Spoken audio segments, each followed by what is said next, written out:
Muy bien, señores. Bueno, en honor al tiempo vamos a dar inicio a la capacitación. Muy buenas noches a todos. No sé si pueden presentarse, por favor, para saber con quién tengo el gusto de participar el día de hoy. Hola, buenas noches. Mi nombre es María Eugenia. Soy médico. Trabajo en la que es el tema de salud ocupacional desde hace algunos años.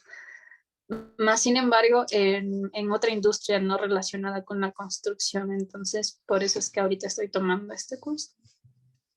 Excelente, estimada María, ¿no? Bienvenida. Muchas gracias. El compañero Cristian veo que no tiene habilitado el micrófono. No sé si tiene algún problema con el audio o algo por el estilo. Señor Cristian Payo.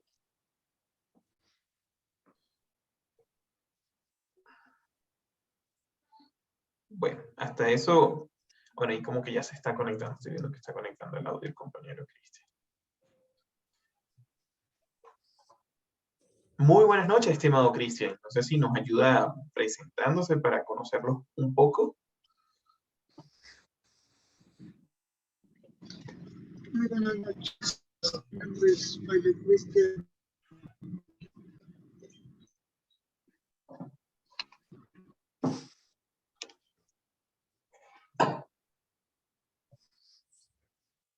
Aló, estimado Cristian, ¿nos escucha?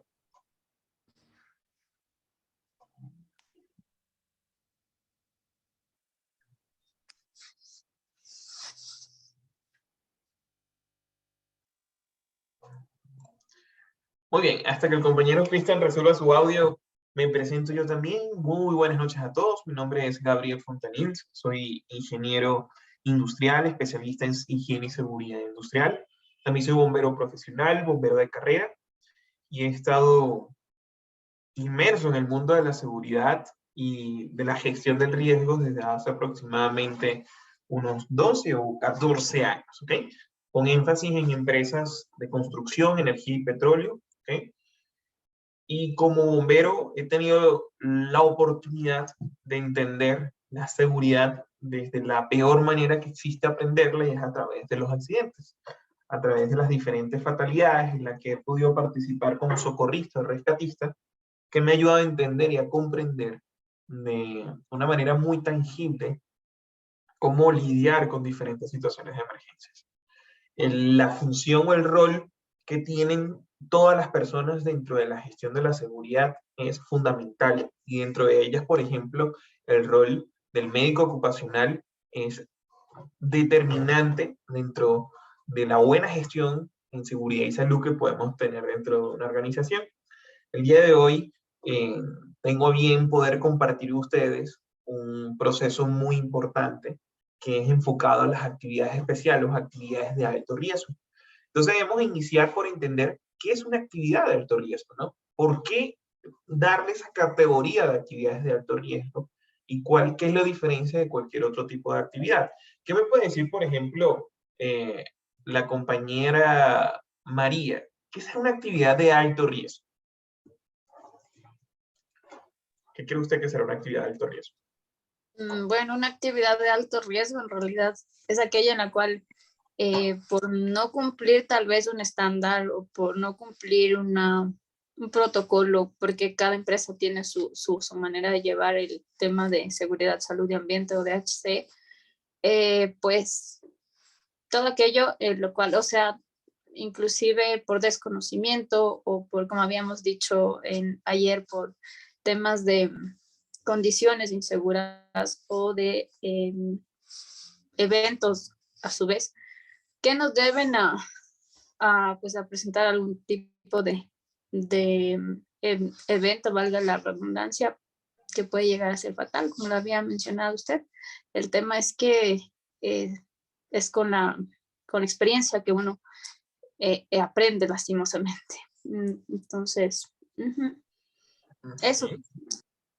Muchas gracias por su comentario, estimado María. Y sí, totalmente de acuerdo con usted.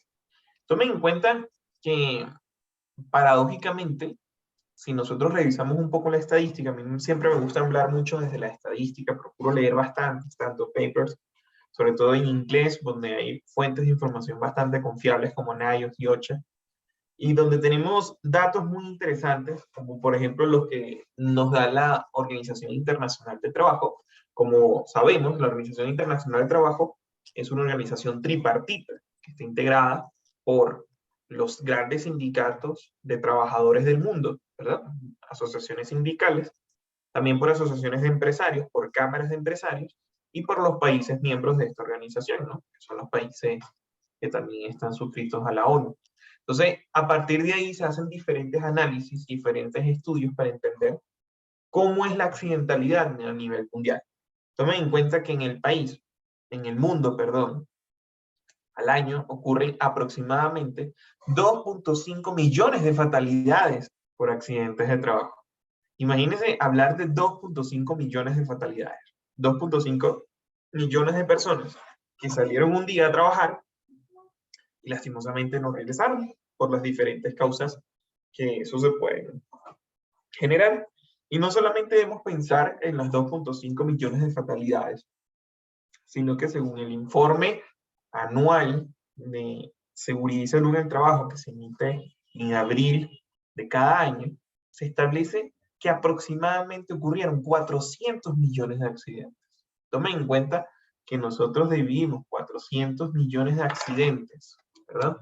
400 millones de accidentes entre 365 días y eso lo dividimos para 24 horas, estamos hablando que cada hora en el mundo están ocurriendo 45.6 accidentes de trabajo. ¿Ok? Mientras vamos a tener esta capacitación, que esta capacitación está prevista para hacerla en 2 horas, 91.3 personas van a perder la vida. Esa es la realidad, el problema, el dramático problema que tenemos de accidentalidad a nivel mundial. ¿Okay? Y donde Ecuador lastimosamente no es la excepción.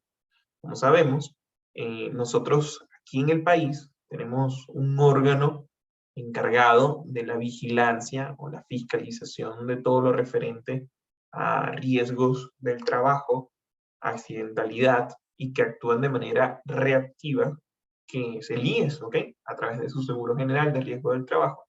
Actúan de manera reactiva ante la ocurrencia de un accidente, ¿ok? Estos accidentes que llegan al IES, en el Ecuador, solamente de lo que van del año 2022 superan los 16.000 accidentes en todo el país. Pero déjeme decirle que ese no es el mayor problema de todos, sino de que, como lastimosamente todavía es muy común en Latinoamérica, lo que más reina es la informalidad laboral. Si nosotros tomáramos en cuenta todos los accidentes que ocurren del señor que es pintor y se cayó del andamio pintando la casa allá en el pueblo, en la comunidad, en el barrio, o del compañero plomero que por ahí perdió un dedo mientras cortaba un tubo, o que de pronto un compañero que trabaja en el mercado y se cargó 5 quintales de arroz en la espalda y se cayó con todos ellos y sufrió un politraumatismo o tuvo algún tipo de lesión o algo por el estilo y que ocurren todos los días, día tras día, hora tras hora, minuto tras minuto. ¿Cuánto creen ustedes que se incrementaría esta cifra de accidentalidad en el país de los 16.000 que se declaran al INS? Si nosotros tomáramos en cuenta todos los accidentes de la informalidad que no se declaran. Más o menos, ¿cuánto creen ustedes que pudiera incrementarse?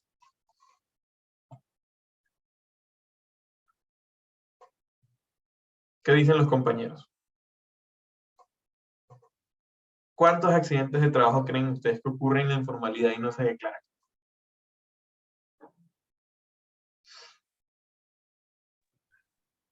Al menos creo yo un 50% en realidad.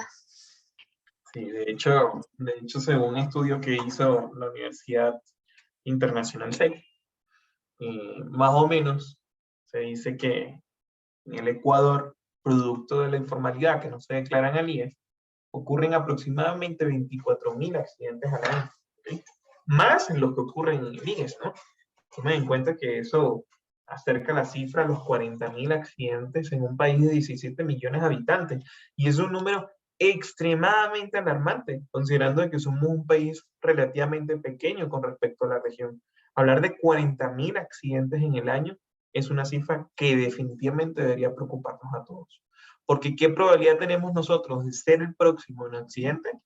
Es un tema, como bien lo dije, de probabilidad y de circunstancia, de la eficiencia de nuestro sistema de gestión, de la eficiencia de nuestros procesos de formación y por sobre todas las cosas, como siempre digo en este tipo de capacitaciones, el estar preparados siempre es lo que va a marcar la diferencia. Así que nuestro nivel de formación y conocimiento que tengamos es lo que definitivamente va a marcar la competencia. Y en función a eso, es que les invito a los 4 compañeros que tenemos acá en la sala, al compañero Cristian Curaya, Cristian Payo, a Jorge Segura y a la compañera María Eugenia, que estas próximas 2 horas de formación, bueno, ya hora y media de formación, realmente hagamos el esfuerzo de estar aquí, estar conectados y atentos a la información que queremos compartir. Porque más allá de obtener un certificado, más allá de completar unas horas de formación, lo verdaderamente importante o relevante es que los conocimientos que podamos compartir el día de hoy pueden ayudar a un compañero, incluso a nosotros mismos en algún punto, a evitar un accidente y salvar una vida. ¿Ok? Así que espero que sientan la libertad y la confianza de abrir sus micrófonos y hacer todas las dudas, preguntar todas las dudas que tengan, y yo procuraré resolverlas en las medidas de que tenga el conocimiento y la información para poder hacerlo. Y las que no, pues, obviamente le daré la fuente de información para que podamos encontrar juntos también esas respuestas. El éxito de esta formación es que usted salga de acá lleno de dudas, pero no porque no logró resolver las que venía a resolver, sino porque procuramos despertar el interés de querer seguir aprendiendo. Y es lo que queremos. Me dijo el compañero Robert, no sé si me corrigen, que el día de ayer lograron abordar todo lo referente a señalización, ¿correcto? No sé si me confirman para poder alinearnos en el contenido que queremos compartir. Ayer vieron todo lo referente a señalización en seguridad, ¿correcto? Sí, en ese tema nos quedamos. Excelente, muy bien. Pero ya lo vieron para pasar al siguiente módulo. Sí. Excelente, muy bien. El siguiente módulo es control de energías peligrosas. ¿Okay? Debemos partir del hecho de que cuando nosotros hablamos de energía, lo primero que se nos viene a la cabeza es la energía eléctrica, ¿no es cierto? Pero la energía se manifiesta de diferentes formas. De hecho, hay una famosa frase de medio piché que dice que la energía no se crea ni se destruye, sino que se transforma, ¿no? Y es técnicamente cierto. Si nosotros revisamos cómo es el ciclo de esa energía, tomen en cuenta que solamente pensemos en un animal o una persona, ¿no? Bueno, hablemos de los animales.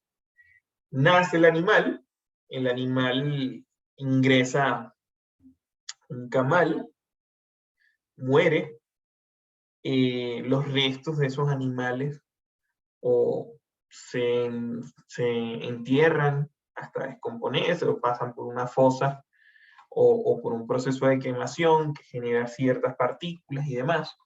Entonces, piensen que ese animal, pensen en una vaca, se alimenta del pasto, el pasto requiere agua y requiere luz, donde ese ciclo de la energía va pasando de un espécimen a otro. Esa vaca alimenta a los seres humanos y transfiere esa energía, energía metabólica. Luego de eso, ese animal se descompone en los confines de la Tierra y al momento de descomponerse se convierten en fósiles que producen un material de color y olor característico que nosotros conocemos como petróleo, que es extraído de los confines de la Tierra para poder ser procesado, convertido en combustible y alimentar de gasolina los vehículos que nosotros nos trasladamos. Entonces fíjense cómo todo se convierte en un ciclo. Entonces la energía es una manifestación de un potencial que puede producir un efecto sobre los objetos y en algunos casos sobre las personas. Por ejemplo, la energía eléctrica puede encender un ventilador y convierte esa energía eléctrica en energía eólica. La energía eléctrica puede alimentar una estufa y convierte la energía eléctrica en energía térmica, ¿ok? Y la energía termodinámica también puede producir energía eléctrica y por tanto esa energía está en una constante transformación. Nosotros, los seres humanos, básicamente somos el resultado de dos elementos, carbono y agua, ¿ok? Es por eso que nosotros cuando expulsamos, si la doctora que está aquí presente pudiera afirmarnos esa condición, nosotros expulsamos dióxido de carbono. Estamos expulsando un poco de nosotros, de lo que somos, a través de cada exhalación.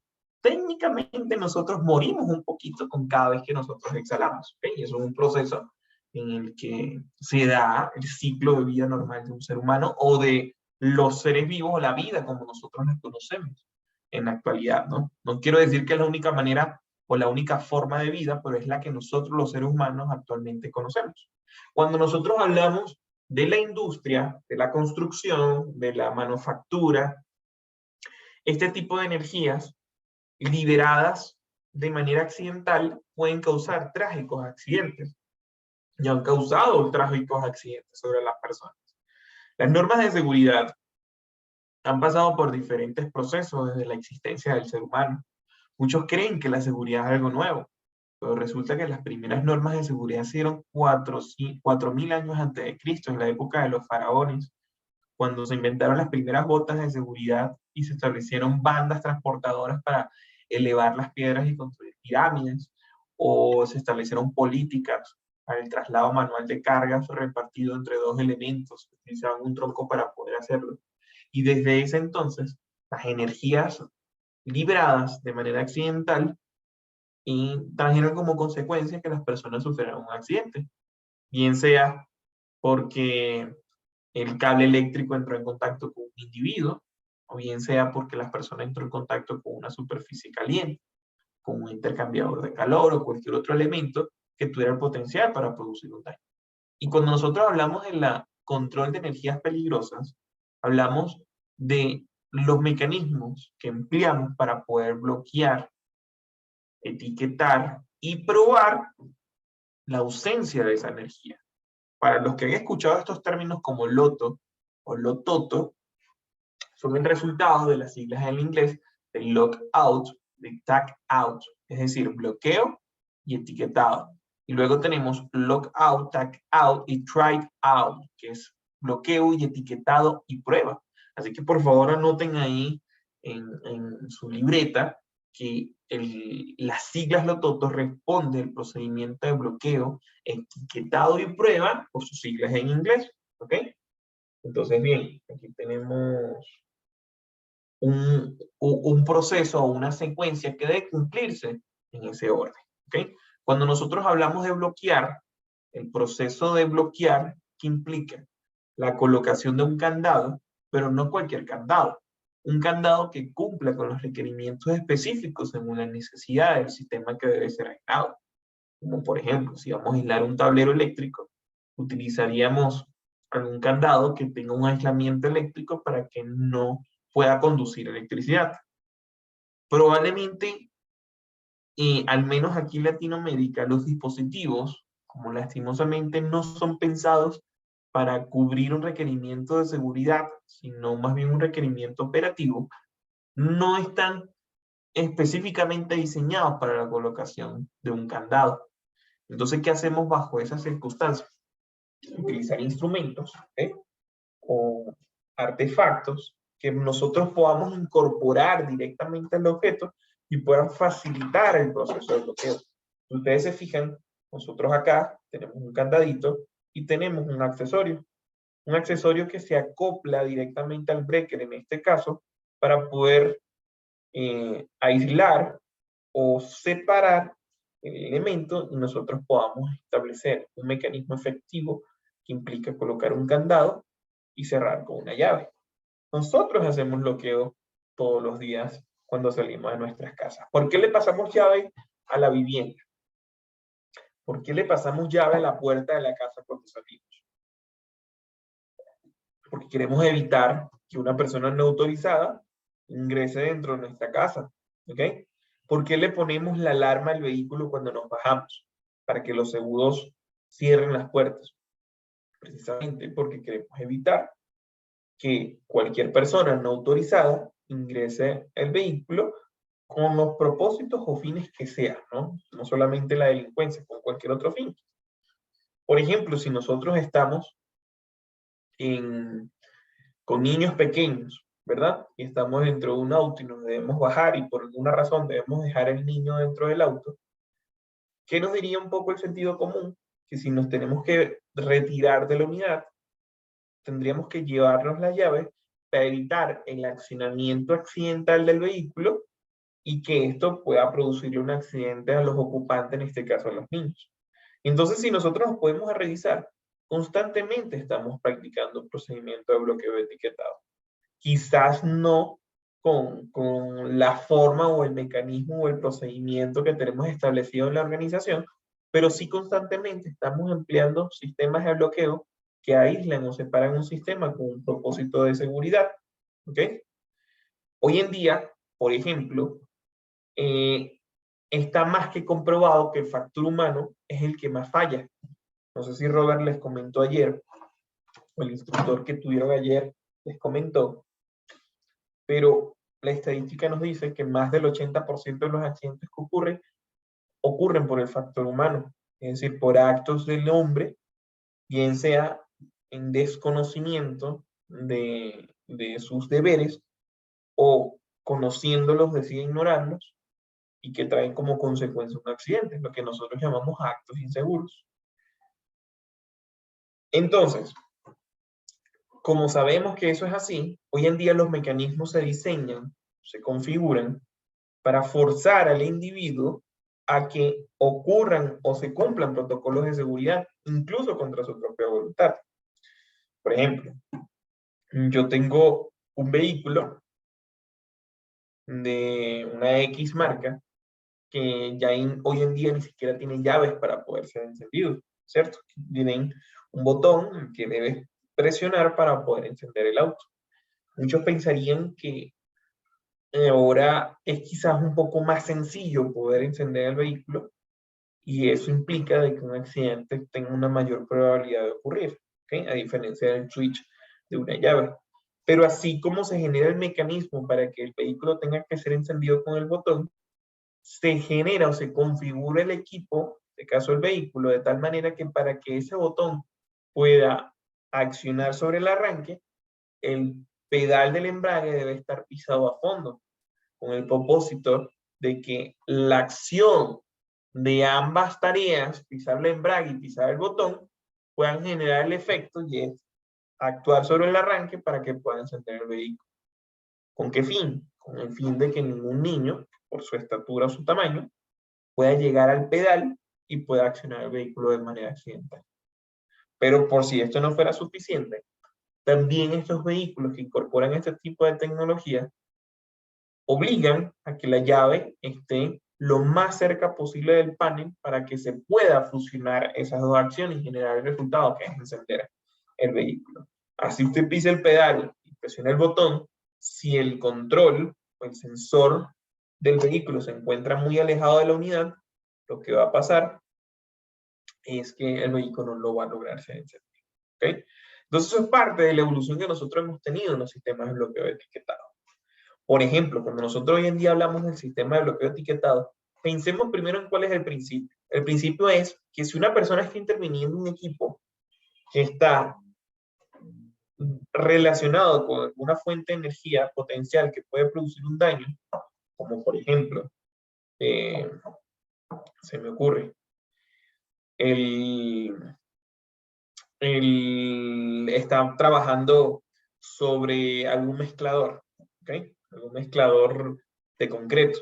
O como ustedes trabajan en una constructora, piensen en un camión mixer, se me ocurre. Imagínense lo que es que un compañero esté haciendo algún tipo de mantenimiento dentro del trompo del camión mixer, ¿verdad? Y por alguna razón el operador no se percata de la presencia del compañero dentro del trompo y accione accidentalmente el mecanismo que haga de que el compañero quede inmerso o enredado dentro del sistema y se produzcan obviamente lesiones con un gran potencial de daño.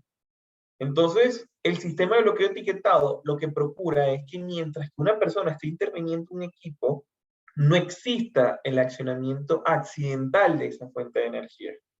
Y por tanto, es la persona que está interviniendo el equipo la que debe colocar el candado junto con esa etiqueta, que la etiqueta es una ayuda visual para indicarnos de que el equipo está siendo intervenido. Y en algunos procedimientos de algunas empresas, como pueden ver en la imagen, incluso incluye una foto del colaborador que lo está realizando la actividad. Y por si no fuera suficiente, muchos protocolos de algunas empresas obligan a que la persona que esté interviniendo el equipo debe en todo momento portar la llave, ¿ok? La llave que libere ese candado. De modo que la única manera que nosotros podamos energizar ese equipo es que la persona que está interviniendo ya haya salido de la unidad. Y si no, en caso contrario, el equipo pues no podrá ser accionado, ¿ok? Entonces, la etiqueta no es un sustituto del sistema de bloqueo, ya que no ofrece ningún tipo de protección y puede eliminarse fácilmente. La etiqueta de identificación es un sistema de identificación para utilizar solo en conjunto con el bloqueo aprobado, ¿ok? Para retirar los candados y la etiqueta, aquí hay una etapa más que quizás no se menciona, pero para mí es muy importante que ustedes la sepan, que es el TO, la última TO del lototo, que es el try out, ¿ok? Aquí nosotros llamamos el try out, son los mecanismos de prueba que me ayudan a entender que no, y validar que no existe energía residual en el sistema, porque eso también es un problema. A veces, a pesar de que los equipos estén bloqueados, aunque el breaker está bajo, existe energía residual en el sistema que puede generar efectos sobre los individuos y sobre las personas que intervienen en esos dispositivos. Entonces, por esa razón hay que validar que esa energía residual también se libera. Entonces, el trade out, ¿en qué consiste? Una vez que nosotros estamos bloqueados, el candado, que tenemos puesta la etiqueta, debemos tratar de accionar el sistema. Por ejemplo, si vamos a hacer un trabajo eléctrico en la constructora, bloqueamos los breakers para poder realizar la actividad. Debemos acercarnos a la caja de breaker y tratar de vulnerar el sistema para comprobar que efectivamente se encuentra bloqueado. Si por alguna razón nosotros lográramos energizar el sistema, quiere decir que nuestro sistema de bloqueo pues no ha sido el más eficiente. ¿De acuerdo? Entonces, bien. Los empleados autorizados y afectados deben asegurar de que las herramientas han sido retiradas de las máquinas o equipos y que todos los componentes pueden ser operativos. Entonces, de ahí es donde nace la necesidad de tener un sistema de permisos de trabajo. Muchos creen que el sistema de permisos de trabajo es netamente un procedimiento de seguridad, ¿ok? Y resulta que no. De hecho, los procedimientos de trabajo existen desde hace muchísimos años. Desde hace, bueno, muchos años atrás. Pero tomaron una gran fuerza y relevancia gracias a un trágico accidente que ocurrió en el Mar del Norte. No sé si han escuchado hablar de una famosa plataforma petrolera llamada Piper Alpha. De hecho, los invito a que quieran entender más cómo funcionan los permisos de trabajo y para qué sirven los permisos de trabajo. Puedan buscar en YouTube el documental de Piper Alpha, donde explica muy bien cómo algo que aparentemente es tan sencillo como un papel puede evitar grandes tragedias como lo que pasó en este accidente. ¿Okay? Entonces los invito a que hagan eso como tarea, ¿no? Si pueden mañana o el fin de semana o ahorita en Navidad cuando tengan un tiempo libre, se dediquen una horita a ver ese documental porque van a entender mucho la relevancia de los sistemas de permisos de trabajo. ¿Por qué razón? Porque el procedimiento de permiso de trabajo realmente es un mecanismo de comunicación, información y consulta, ¿ok? Con el propósito no solamente de establecer condiciones de seguridad, sino primero para que todos, absolutamente todos, tengan conocimiento del trabajo que se va a ejecutar, ¿ok? Que nada ocurra dentro de la empresa, la zona de influencia, sin el expreso consentimiento del líder, el supervisor, el jefe del área, ¿ok? Poder validar si existe la superposición de tareas. Supongamos que estamos en la construcción de un edificio y estamos con la grúa torre haciendo, elevando algún tipo de viga central o algo, un proceso crítico de seguridad impresionante, y que al mismo tiempo tenemos compañeros que están haciendo pintura de la fachada, mientras que una viga de 5 toneladas está alzándose por encima de su cabeza, ¿no? Entonces, el sistema de permiso de trabajo me ayuda a controlar esa superposición de tareas para que cuando existe una condición de este tipo de riesgo, nosotros tengamos la posibilidad de actuar a tiempo y suspender trabajos que puedan interferir o afectar el desarrollo de otra actividad. ¿Ok? Y también parte del sistema de permiso de trabajo es establecer todos los controles primarios para garantizar de que los equipos retornen a condiciones normales de operación una vez que se complete el trabajo. Cuando nosotros hablamos del sistema de bloqueo etiquetado, es, por ejemplo, que cuando nosotros retiremos el candado para restituir el equipo, dentro del sistema de permiso de trabajo para bloqueo etiquetado, nosotros tenemos un apartado que me ayuda a listar a todos los equipos y maquinarias que ingresaron dentro del lugar a ser intervenido, de modo que para poder accionar el equipo nosotros podamos tener una validación visual de que todos esos equipos ya salieron del sitio. ¿Okay? Porque entonces, ¿qué pasa? Tenemos compañeros que van a intervenir algún tipo de generador o algo por el estilo, ingresaron con 2 desarmadores, con un taladro, con una moladora, lo que ustedes quieran.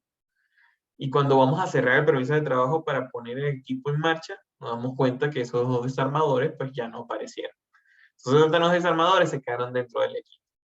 Entonces, al accionar el equipo en estas condiciones, podría producir un gran accidente. ¿Ok? Entonces, bien, de ahí surge, cuando hablamos de la energía eléctrica, el riesgo eléctrico, entendiendo el riesgo como toda probabilidad de que ocurra un daño. La electricidad, pues no es la excepción. Nosotros, cuando hablamos de las construcciones eléctricas, ¿okay? Hay 3 componentes bases que deben estar presentes en toda construcción, como es la fase, el neutro y la tierra. Uno de los mayores problemas que nosotros tenemos en Latinoamérica, desde Tijuana, frontera con los Estados Unidos, hasta la Patagonia en Argentina y Chile, es que la gran mayoría de viviendas no cuentan con sistema de puesta a tierra. Y eso implica que las fallas en el sistema no van a derivar a tierra, sino sobre los objetos y las personas. Y ahí es donde ustedes ven que la estática electrifica las carcasas, hacen de que cuando usted toque la lavadora siente que le pega un correntazo, cuando usted toca la cocina siente que le pega un correntazo, porque no hay una derivación que pueda evacuar el exceso de tensión, el exceso de energía o las fallas en el sistema a través de un mecanismo controlado que es el sistema de puesta a tierra. Entonces, por esa razón, por default, la mayoría de las viviendas que nosotros vivimos tienen un serio problema de conexionado y de cableado eléctrico que nos expone sustancialmente al riesgo. La electricidad puede producir daños de diferentes maneras, sobre todo porque 3.2 amperios son suficientes para producir una fibrilación ventricular. Ustedes han visto estos equipos que se llaman DEA, que son un desfibrilador computarizado que es para poder generar descargas en las personas que han sufrido un paro cardíaco. Nuestro corazón, y bueno, aquí tenemos una doctora que también puede aportarnos en ese punto si así lo desea, cada pulso es el resultado de un impulso eléctrico que hay en el corazón. ¿Okay? De hecho, por eso nosotros hacemos un estudio que es el electrocardiograma. Cuando nosotros generamos una descarga eléctrica, lo que queremos es que ese impulso eléctrico restituya el latido para, pues, obviamente, poder recuperar a la persona del paro cardíaco. Entonces, esa electricidad de manera controlada puede generar efectos positivos sobre el cuerpo humano, porque en el cuerpo, pues, hay energía también. Pero cuando esa energía ingresa al cuerpo de manera desproporcional, lastimosamente, uno también de los mayores problemas que tiene el cuerpo humano es que es altamente conductor. Y por tanto, los resultados generalmente no son los más favorables. ¿Okay? Entonces, esta fibrilación ventricular que se puede producir con 3.2 amperios, ¿okay? Y y que eventualmente nos puede llevar a la muerte, también antes de eso tiene serios problemas, como por ejemplo, cuando se genera el arc flash o el relámpago de arco, que es cuando esa energía deliberada encuentra un medio conductor por el cual ingresar, y cuando se genera esa diferencia potencial de energía, se genera una gran explosión. Se pueden producir incluso 20.000 grados centígrados. Esta energía que genera severas quemaduras en el cuerpo humano, que pueden alcanzar quemaduras incluso de tercer grado, ¿okay? En el cual las personas, lastimosamente, cuando reciben descargas eléctricas que producen severos daños en el cuerpo, terminan por perder partes del cuerpo, perder la visión, perder la audición, entre otros efectos, porque tenemos un medio de entrada, pero el comportamiento del cuerpo es un poco incierto y no sabemos exactamente por dónde va a pasar o por dónde va a salir esa corriente. Y en ese trayecto de la electricidad alrededor del cuerpo se generan severas lesiones en todos sus órganos internos. ¿Iba a hacer algún tipo de consulta, estimada María? Veo su mano levantada. No, era más para añadir solamente algunos puntos aquí. Si bien el día de ayer habíamos topado algo de también el tema de quemaduras, pero el tema acá es que ahora ya se denominan quemaduras también de cuarto grado, aquellas en las cuales ya el daño es tan profundo que habíamos dicho antes que ya atravesaba las 3 capas de la piel y llegaba ya a tendones, ligamentos, músculo, inclusive el hueso. Pues, Y entonces cabe indicar que en estas quemaduras, justamente al tener un mecanismo o un lugar por donde ingresan, no tienen, hasta cierto punto, es como un poco la parte ya hospitalaria, ¿no? En la cual toca ir evaluando constantemente para ver hasta dónde va llegando la lesión, porque no tenemos un punto, es decir, por A o B, la quemadura fue en la mano, puede ser que solamente, perdón, entre comillas, solamente se deba amputar una mano, pero puede ser que un avance aún más esta lesión eléctrica, hablando específicamente, que muchas veces toca seguir amputando ciertas zonas hasta que podamos encontrar el lugar en el cual ya hay irrigación, ya hay ya la parte muerta, digamos así, del tejido del órgano. Hasta ahí nada más llegó. Entonces solo quería acotar esa parte porque no es tampoco algo tan, o sea, como lo había dicho antes, la idea acá, si bien estamos en este conversatorio, es la prevención, sí, pero para no llegar a, porque solo pensar a veces que una quemadura pequeña con alguna hornilla, con algún líquido caliente, muchas veces es doloroso, es impactante, no se diga perder un miembro totalmente. Y la idea creo que para todos quienes trabajamos en esta industria y en general, la idea es que ingresar a un trabajo sano y salir de la misma manera, justamente. Eso nada más. muchas gracias, estimada doctora. Y sí, totalmente de acuerdo con usted. De hecho, es un poco crudo lo que les voy a decir, pero yo que he visto estos accidentes eléctricos, de hecho, atendimos uno hace 2 meses en el ITT, en el bloque 43. Eh, Fíjense cómo son las cosas, ¿no? Nada más por mencionarles un tema de bloqueo etiquetado, ¿no? Era un trabajador que iba a hacer un conexionado de 13.800 voltios que le demoraba no más de 5 minutos. Pero ya se había acabado su jornada, ellos trabajan 14/7, y esta necesidad de este trabajo surgió más o menos como a las 3 de la tarde, y en los bloques de Petroecuador, para poder hacer un trabajo requieres un permiso de trabajo, y las reuniones de permiso de trabajo solo ocurren a las 2 de la tarde, 2, 3 de la tarde. Una vez pasado este periodo, debes esperar hasta el siguiente día para solicitar este permiso. Pero ¿qué iba a hacer este trabajador? Todo este trámite por una actividad que le demoraba 5 minutos. Resulta que él tenía o creía que el sistema se encontraba totalmente aislado para poder hacer el conexionado. Y pues la sorpresa es que los variadores son sistemas de energías que alimentan las bombas que extraen el petróleo del pozo, ¿verdad? Y en una plataforma pueden haber 26 pozos, para que tengan una idea de cómo es que ocurre esto en la industria petrolera. Y pues el sistema que estaba aislado, en teoría era, por decirles un ejemplo, del pozo 1, y él iba a intervenir el pozo 1, ¿no? Entonces fue a aislar el pozo 1, por algún error de identificación, el sistema que estaba aislado era el pozo 2, y él intervino el pozo 1, perdón.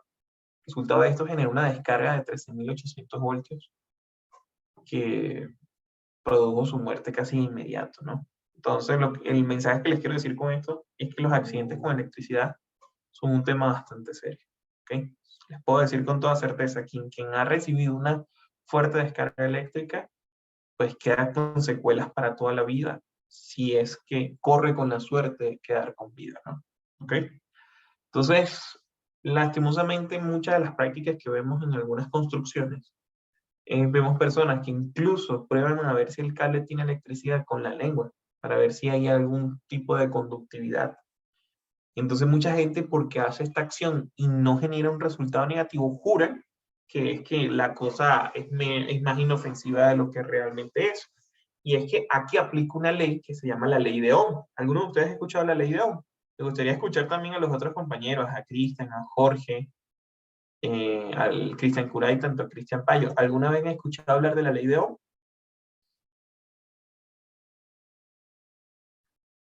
Sí, ¿no? ¿Nunca? Sí. Bueno,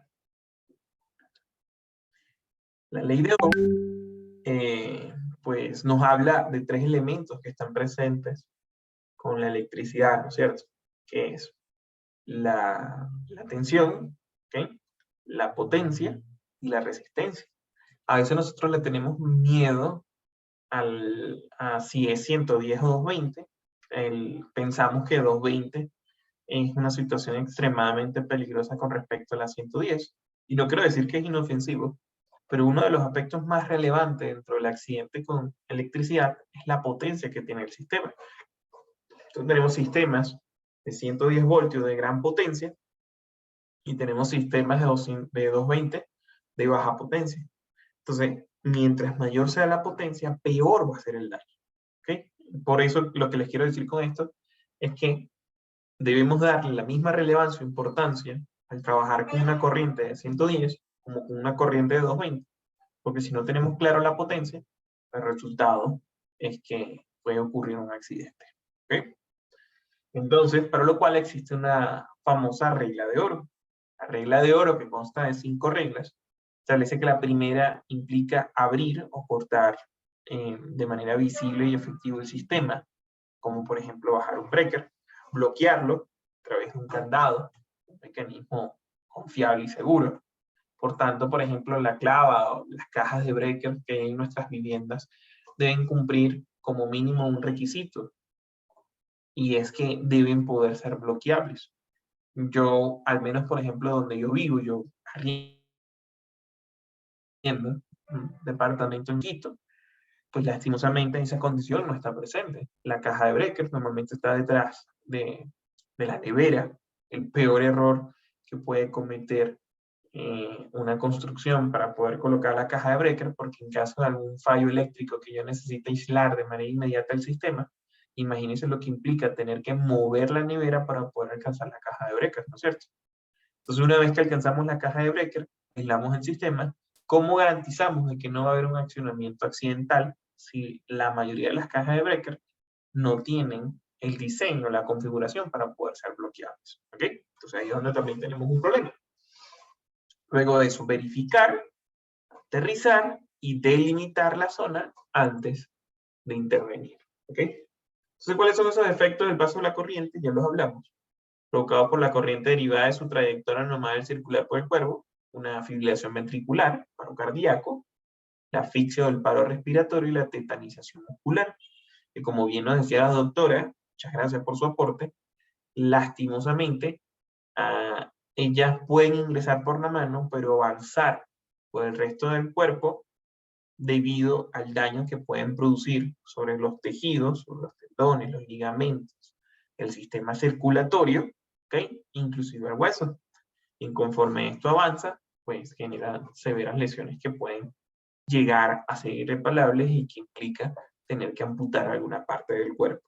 También la electricidad puede generar efectos como, por ejemplo, dejarnos ciegos, perder la audición, perder la capacidad del tacto, incluso en algunos casos dejarnos en coma por largos periodos de tiempo debido a que nuestro sistema nervioso central se vio drásticamente afectado. Entonces el comportamiento de la electricidad en el cuerpo, considerando de que nosotros somos en un gran porcentaje un medio conductor de minerales y sales que transmiten la energía con un gran nivel de eficiencia alrededor del cuerpo, pues va a traer como resultado que lastimosamente no vamos a ciencia cierta cómo va a ser el estado en el que resulta el cuerpo después de la descarga. ¿Okay? Yo quisiera decirle a usted de que esto le va a pasar si toca la electricidad, pero lo cierto es que cada cuerpo reacciona o actúa de manera deficiente. ¿Por qué razón? Porque también hay una resistencia al cuerpo. Y hay elementos que aportan resistencia y otros que restan resistencia. Como por ejemplo, si usted trabaja con botas dieléctricas, incrementa su nivel de resistencia. Si usted trabaja con guantes dieléctricos, con trajes específicos para trabajar con la electricidad, incrementa su resistencia. Si usted es una persona con obesidad o es una persona musculosa, una persona delgada, también su resistencia, el paso de la corriente, va a variar. ¿Ok? De manera indirecta, no son provocados por la propia corriente, sino que son debidos, por ejemplo, al resultado de una descarga, ¿no? Como por ejemplo afectaciones por golpes contra caída, los objetos, quemaduras de la víctima dentro del arco eléctrico, la superficie corporal afectada y la profundidad de la lesión. Por ejemplo, cuando a veces vemos a personas en algunos barrios por ahí pegándose al transformador para robarse la electricidad, una descarga eléctrica que lo tumba desde 6 metros aproximadamente, va a generar severas lesiones que incluso podría llevarlo a la muerte. ¿Okay? Entonces, dentro de ese reglamento para trabajar con electricidad, nosotros aquí en el Ecuador, como sabemos, nosotros tenemos lo más cercano a la Ley de Seguridad y Salud en el Trabajo es el Decreto Ejecutivo 2393, ¿okay? Del cual seguramente ya han escuchado en otras sesiones. Una de las mayores deudas que tiene quizás el legislativo, la asamblea con el país, con la gran masa trabajadora, es que en el Ecuador es uno de los pocos países de la región que en pleno siglo XXI todavía no cuenta con una ley de seguridad y salud en el trabajo, como si lo hay, por ejemplo, para el medio ambiente o el código de trabajo o algo por el estilo. Existen discusiones, pero actualmente no existe una ley promulgada, oficial de seguridad y salud. Lo más cercano que tenemos nosotros es una ley, es un decreto ejecutivo que existe desde el año 1986. Imagínense ustedes lo viejo que es este documento jurídico y que por consecuencia no tiene una información que esté adaptada a las necesidades de esta nueva era, ¿no es cierto? Entonces, ¿qué opciones tiene, digamos, el Estado para poder cubrir la ausencia de esa ley? Es generar acuerdos ministeriales. ¿Okay? Los acuerdos ministeriales nacen de los ministerios, como su propio nombre lo dice, para poder regular o normar algún aspecto específico relacionado al ámbito laboral. Por ejemplo, en seguridad existen dos acuerdos muy famosos. ¿Okay? Uno es el acuerdo 174, que es el de reglamento de las construcciones y obras públicas, en que le da razón de existir a la famosa certificación llamada Certificación de Prevención de Riesgos Laborales para la Construcción. Luego de eso tenemos el acuerdo 13, ministerial 13, que es el reglamento de seguridad para trabajo en instalaciones eléctricas, de energía eléctrica, dentro de los cuales existen requisitos que son obligatorios para toda persona que va a manejar o va a interactuar con la electricidad. Como por ejemplo, que el personal se encuentre calificado y que cuente con una certificación en prevención de riesgos laborales para trabajos eléctricos, con material adecuado, ¿okay? Específico para la tarea que va a ejecutar, con un aislamiento apropiado, con la suficiente solidez mecánica, con aplicación de las medidas necesarias para las personas que deben ser protegidas. Además de eso, Y una de las exigencias que te da el Acuerdo Ministerial 13 es que toda persona que manipule electricidad también debe tener formación en primeros auxilios específicas a la atención de paros cardíacos, ¿ok? Porque considerando que es uno de los principales riesgos de trabajar con la electricidad, toda persona que actúe o trabaje con una fuente de energía eléctrica debe tener formación en ese ámbito. Antes de manipular el interior de generadores y motores sincrónicos, deberá comprobarse que la máquina se encuentra parada, que la conexión está en cortocircuito y a tierra en los borbones de salida, y el bloqueo del sistema contra incendio, y la desconexión de la alimentación del rotor y las atmósferas no sean inflamables. ¿Okay? Hasta este punto, compañeros, ¿alguna duda o pregunta con respecto a la consignación o bloqueo de energías peligrosas? Para pasar al siguiente tema.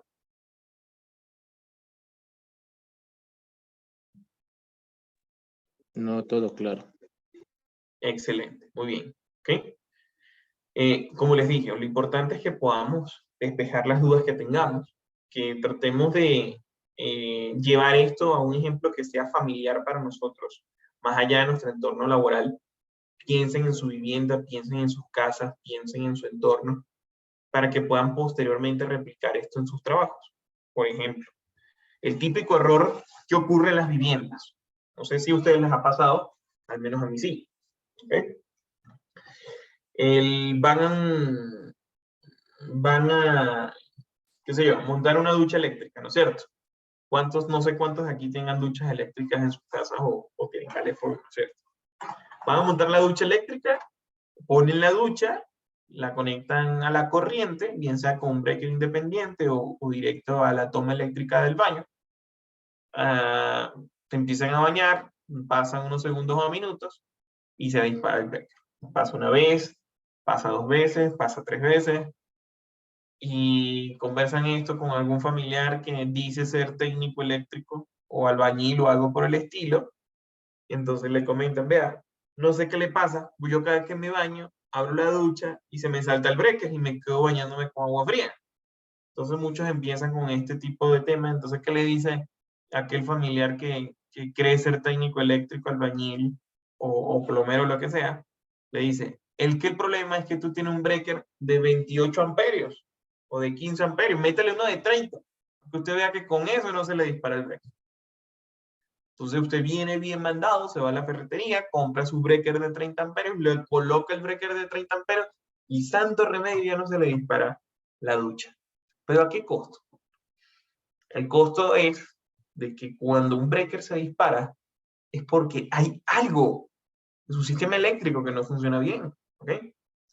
Y ese algo es que el equipo está demandando un mayor consumo que el sistema puede entregar.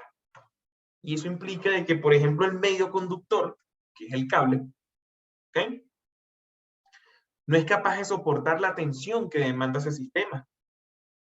¿Y qué creen ustedes que va a pasar cuando le mandemos más tensión, mayor potencia al conductor de la que está diseñado poder soportar? ¿Qué creen ustedes si le pasa? ¿Qué creen ustedes que va a pasar si un cable está diseñado para soportar un cierto nivel de tensión, le mandamos mayor tensión cambiándole a un breaker de mayor capacidad? ¿Qué creen ustedes que pasaría? Un sobrecalentamiento del conductor. Exactamente. Y cuando se sobrecalienta el conductor, ¿qué es lo que va a pasar con el protector o el recubrimiento? Se empieza a dilatarse. Exactamente. Y eventualmente se va a derretir. Y la fase y el neutro se van a pegar y van a producir un cortocircuito. Y el cortocircuito que va a desencadenar una gran emergencia y probablemente un incendio. Entonces, algo tan insignificante como cambiar el breaker porque se nos salta la ducha puede ser la causa de una gran tragedia en su vivienda. ¿Ok? Entonces, por esa razón, cuando alguien le diga que el problema eléctrico de su casa solo se soluciona cambiando un breaker, sáquelo corriendo de ahí porque no tiene la menor idea de lo que está diciendo. ¿Ok? Porque un sistema eléctrico es mucho más que un breaker. Es un conductor, es un medio que genera un consumo, ¿okay? Es un conexionado, un cableado, un sistema de puesta a tierra, son diferentes mecanismos que están diseñados a partir de muchísima sangre, de accidentes que han ocurrido para entender cómo debe funcionar un conexionado eléctrico. ¿Okay? Muy bien. Y llegamos a una de las principales causas de muerte por accidentes de trabajo, las caídas. ¿Okay? Nosotros tenemos un curso que es específico para trabajos seguros en alturas. ¿Okay? Un curso de 2 horas, quizás no vamos a lograr abarcar todo lo que debemos decir o informar con respecto a este punto, pero si me lo permiten, voy a tomarme solamente 2 minutos para mostrarles un video bastante gráfico de un accidente que no ocurrió en los Estados Unidos, como le digo, ni en Asia, ni en Europa, donde normalmente si usted se mete en YouTube y busca accidentes de trabajo, es lo que más va a encontrar, lo que más va a conseguir, pero a veces genera un mayor nivel de significado cuando este tipo de eventos ocurren aquí en nuestra región, en nuestro sector, y entendemos que realmente estas son cosas que nos pueden pasar a nosotros. Denme un segundito solo para compartir acá.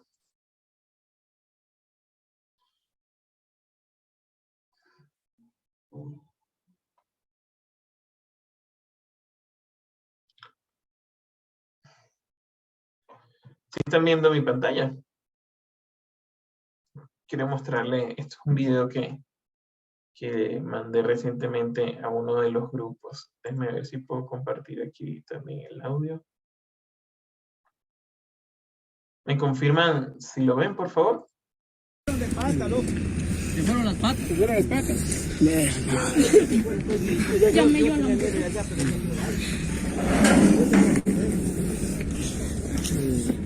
Escucha, este marico. Este ocurrió un grito de Estoy hecho pedazo, vea. Quédate ahí, no te muevas, don Hugo. fue el resultado del colapso en plena construcción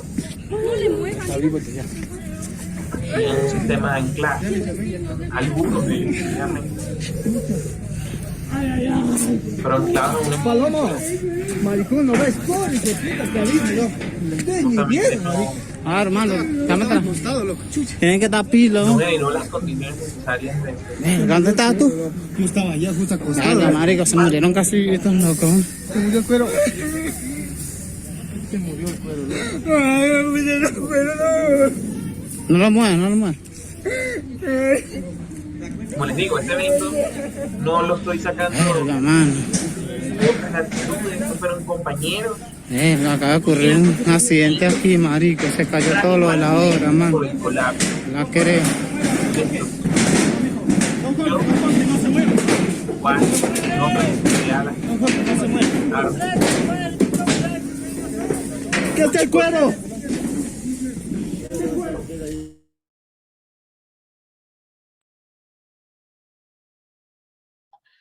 Como este, podría mostrarles una gran cantidad de eventos en las que, bueno, por el hecho de ser bomberos, a veces tengo un poco más de acceso a esta información, pero que obviamente por respeto a la memoria y a la identidad de estas personas, procuro no hacerlo, pero les puedo decir con toda certeza que los accidentes por caídas son un tema serio. Y no es solo un tema mundial, es un tema específico del Ecuador. Diariamente personas mueren por caídas, ¿ok?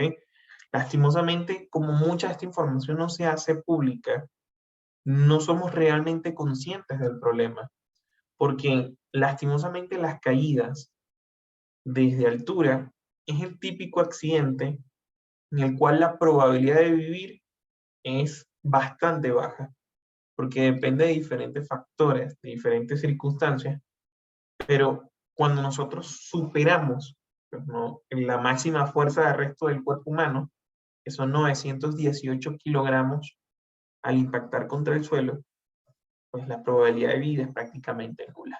¿Okay? Entonces los accidentes por caída, lastimosamente, generan severas consecuencias, por una sencilla razón, y es que en el planeta Tierra hay una aceleración por la fuerza de gravedad, que es 9.8 metros sobre segundos al cuadrado. ¿Okay? Eso quiere decir que en promedio nuestro peso se incrementa 10 veces por cada segundo de recorrido en caída.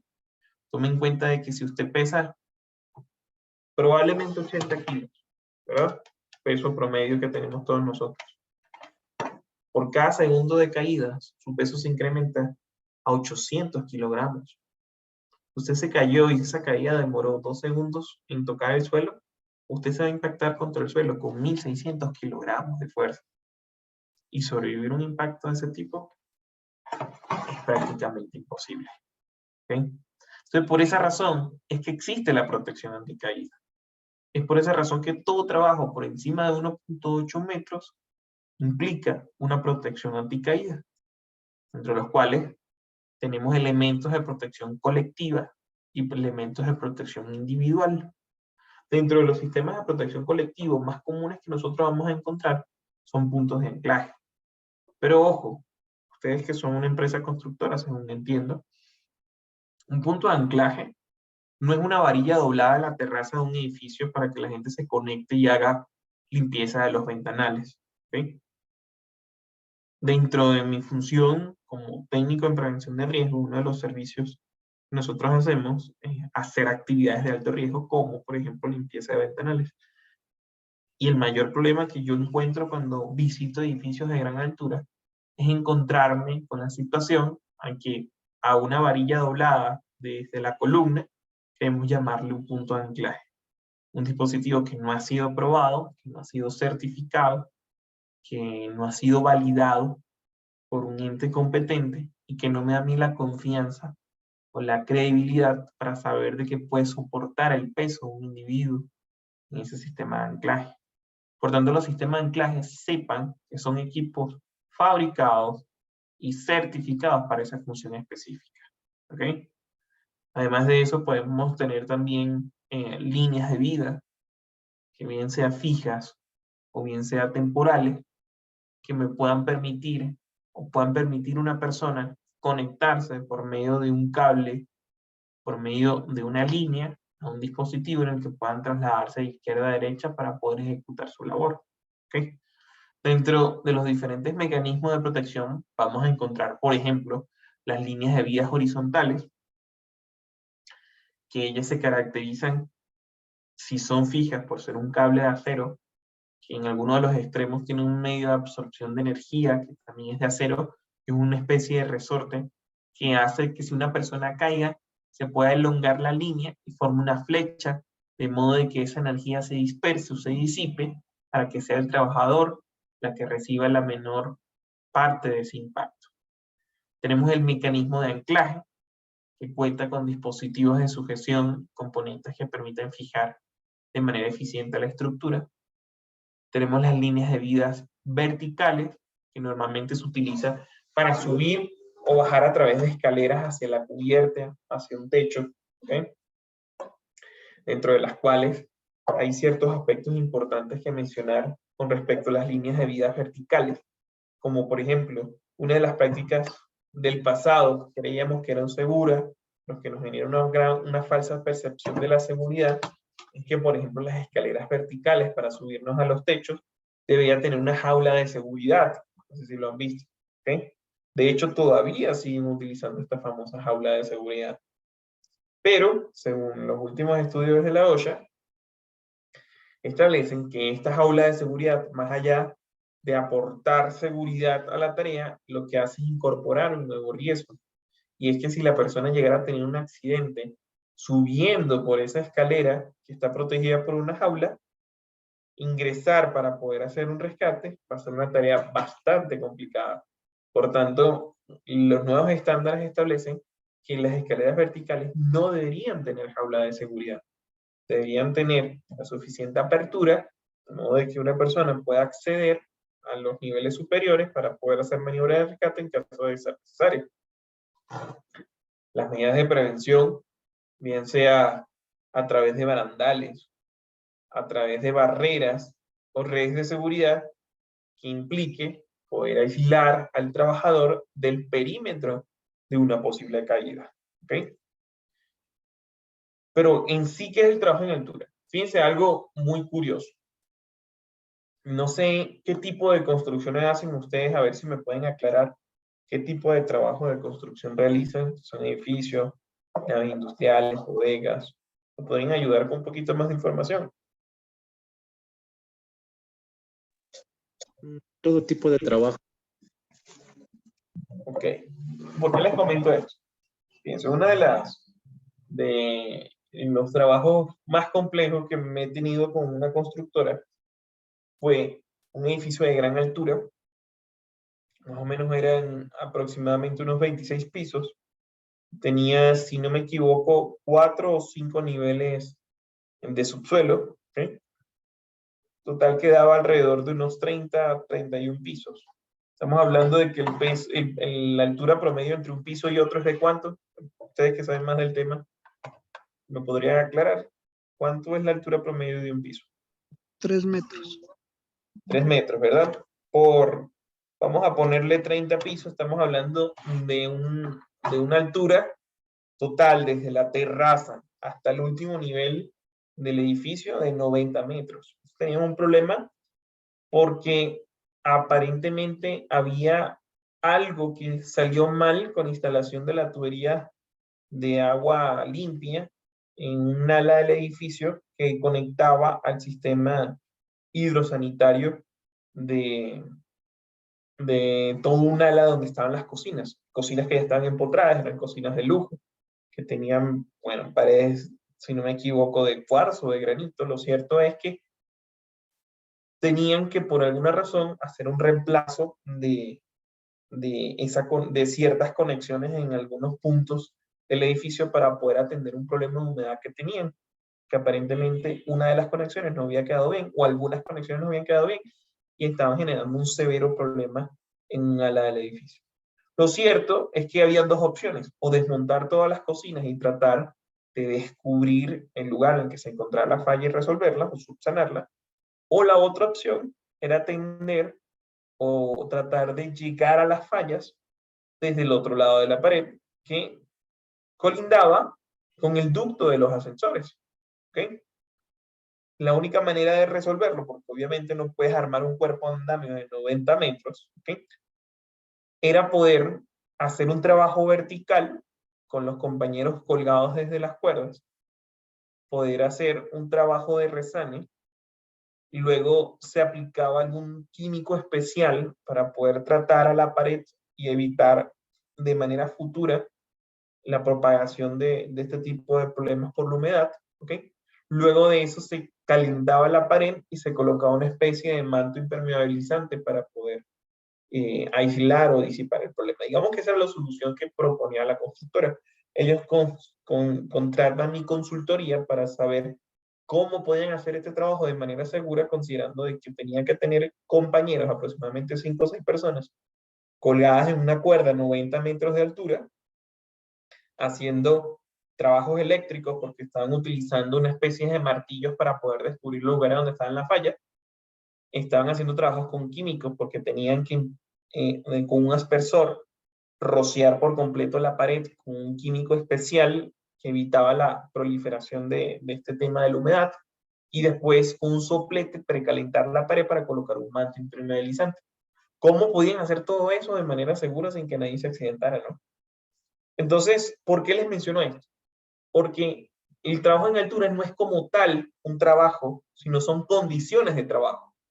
Piensen que en esta actividad que les estoy planteando, un espacio poco ventilado, poco iluminado, de difícil acceso, ¿es un espacio de qué tipo? ¿Quién me puede decir?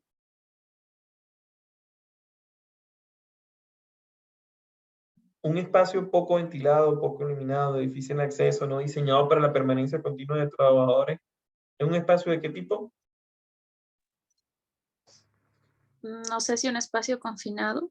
Exactamente. Entonces, el mismo trabajo era un espacio confinado, estabas a 90 metros de altura, por tanto, obviamente es un trabajo en altura, estabas trabajando con herramientas eléctricas de percusión, por tanto, era un trabajo eléctrico. Además de eso, estabas con un aspersor rociando de químicos una pared para poder tratar a la pared con su problema de la humedad, por tanto, un trabajo con materiales peligrosos. Y adicional a eso, tenías que utilizar un soplete con calor para precalentar una pared y colocar un manto impermeabilizante. Por tanto, era un trabajo en caliente. El mismo trabajo era confinado, altura, eléctrico, materiales peligrosos y trabajo en caliente. Entonces, el trabajo en altura son condiciones de trabajo, no es como tal un trabajo. ¿Por qué? Porque hay una tarea que de por sí ya tiene un riesgo y lo que hacemos es añadir un nuevo riesgo a esa actividad, que es el hecho de hacer o tener que hacerlo en alturas. Y aquí es donde implica un mayor desafío al momento de actuar en este tipo de actividades. Entonces, ¿cómo puedo reducir el riesgo para evitar una caída? El primer paso es tener, o sea, la seguridad del trabajo en altura consta básicamente de 3 cosas, ¿ok? Y grábense eso porque eso es importantísimo. El conocimiento técnico, y con toda responsabilidad les puedo decir que con una breve explicación de 30 minutos, ninguno de ustedes va a estar en capacidad de poder supervisar o dirigir un trabajo en altura, para lo cual deben generar el espacio para recibir una formación específica en este tema, donde este curso al menos implica unas 24 horas de formación para poder adquirir el conocimiento, ¿ok? Porque la primera regla para prevenir accidentes en altura es tener el conocimiento técnico de saber validar que el equipo está en buenas condiciones, saber inspeccionar si un equipo cumple con los requerimientos necesarios, poder validar que el sistema de anclaje realmente funciona, que el arnés es el correcto, es el ideal y el necesario para ese tipo de trabajos, ¿ok? Y que los componentes o las herramientas están correctamente sujetos o amarradas para que ninguna caiga y no generen accidentes a las personas que están en tránsito. Entonces, un arnés para trabajo en alturas, tomen en cuenta que en el mercado existen más de 20 tipos de arneses diferentes. Y a veces creemos que un arnés sirve para todos los propósitos y no es así. No es lo mismo un arnés de poliéster con un arnés de polipropileno, porque el arnés de poliéster de 4 argollas, que es el que compra usted en cualquier ferretería, es un arnés que en contacto con cualquier objeto filoso, una rotura de 4 milímetros es suficiente para darle debajo un arnés, ¿ok? De poliéster. Mientras que un arnés de polipropileno, por ejemplo, está diseñado para soportar alta exposición a solventes que se utilizan como, por ejemplo, en procesos de pintura o en mantenimiento, limpieza de fachadas, etc. Un arnés de Kevlar tiene capacidad para resistir temperaturas superiores a 350 grados ante la proyección de chispas incandescentes como las que utiliza un soldador, un argonero, un amolador. Entonces, cuando ustedes tienen alguna de estas funciones que trabajan con chispas incandescentes, como el soldador, y le cae esa pequeña chispa al poliéster, en ese momento hay que darle debajo un arnés. Entonces, por eso es importante que tengamos una formación integral sobre la selección del equipo y poder tomar la mejor decisión para proteger nuestro equipo, a nuestros colaboradores, que es nuestro principal recurso dentro de la organización. ¿Okay? Los sistemas de absorción de impacto, ¿okay?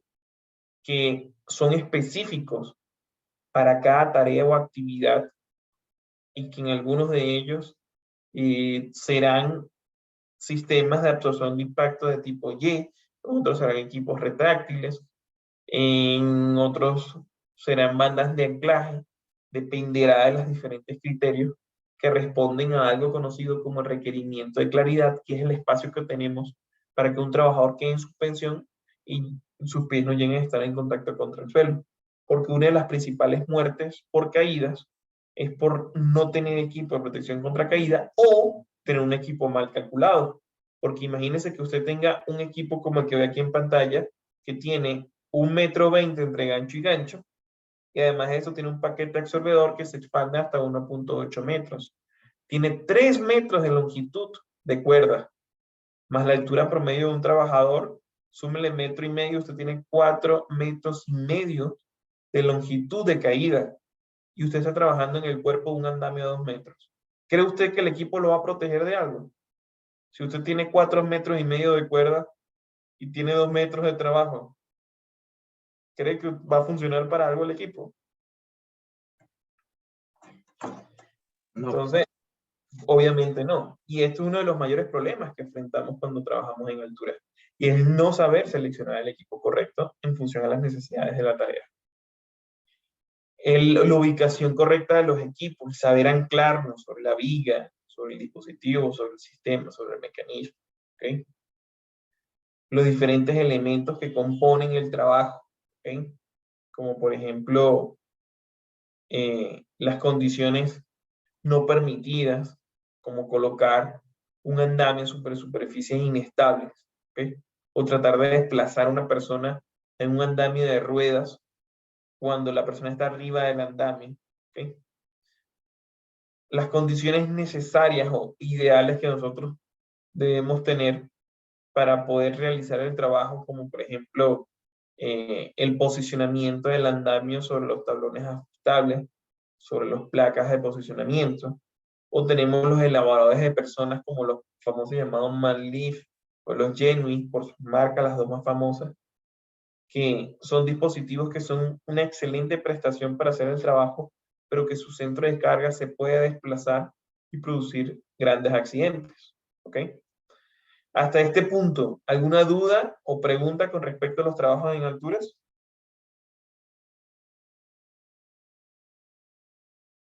No. Muy bien.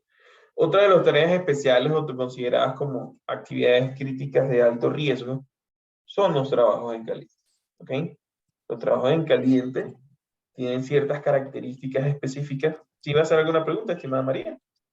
Perdón, sí, antes de continuar, más que una pregunta en realidad era, yo sé tal vez, y pido mil disculpas si soy un poco, le meto ahí un poco a la parte de salud ocupacional, pero creo que como en trabajos en alturas también la mayoría de empresas tenemos para realizar estas actividades permisos de trabajo.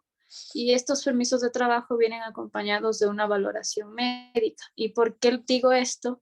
Porque puede ser que todo el material esté bien, que se cuenten con el checklist del material, de la persona, pero puede pasar también que la persona esté con la presión alta, que la persona tenga a su vez presión baja, mareos, algún tema de estos en cuanto a la parte de salud, no sé, mareos, náuseas o algún malestar que sea propio de la parte de salud que afecte a su actividad que va a realizar, pese a que lo haga repetitivamente. ¿Cómo decirlo esto? No todos los días estamos de la misma manera fisiológicamente.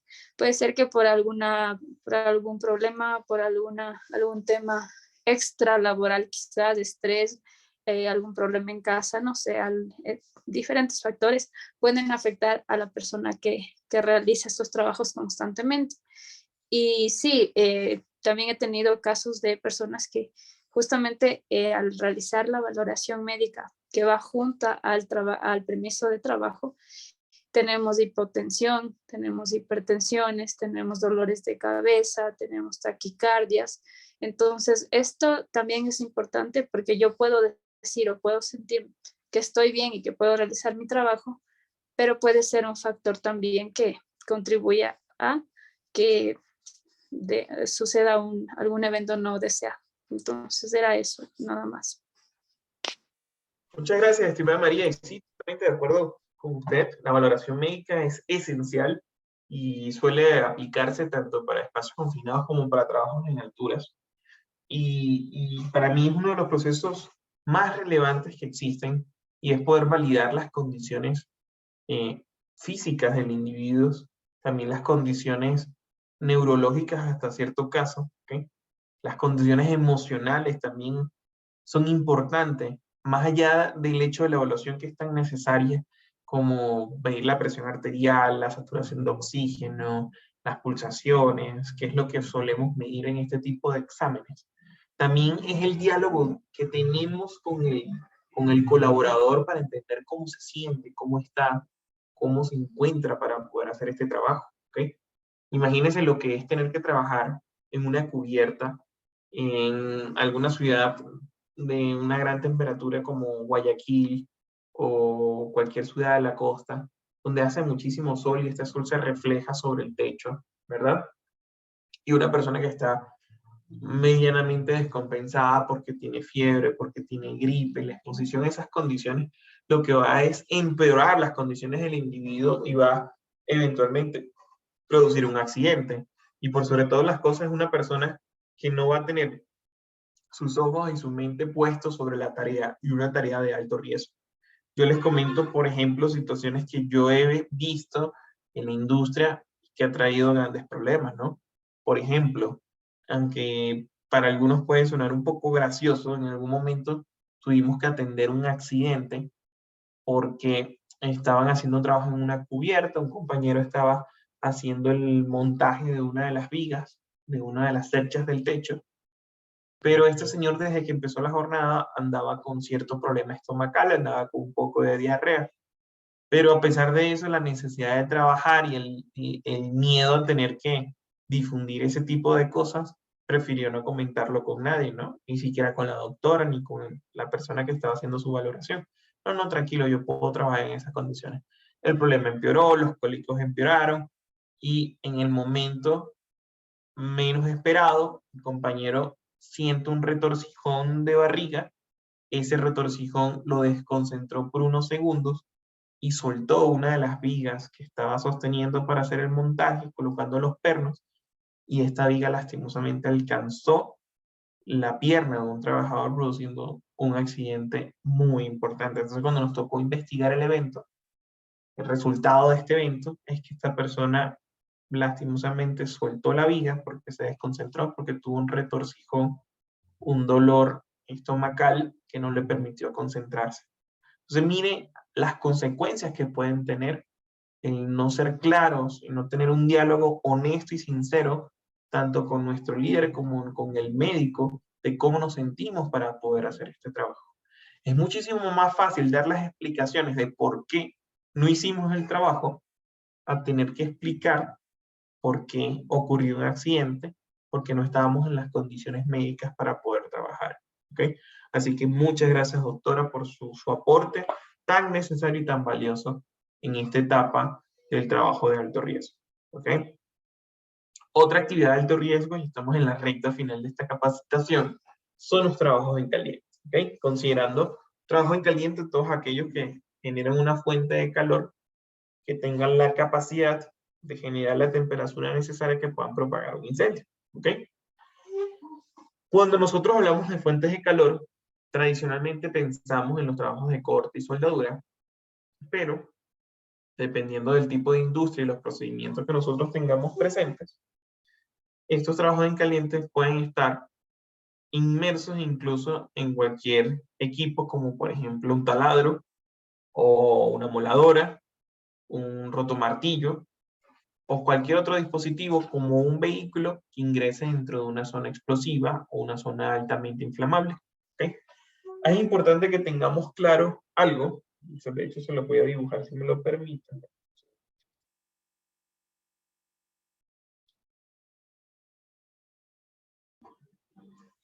¿Dónde está el lapicito?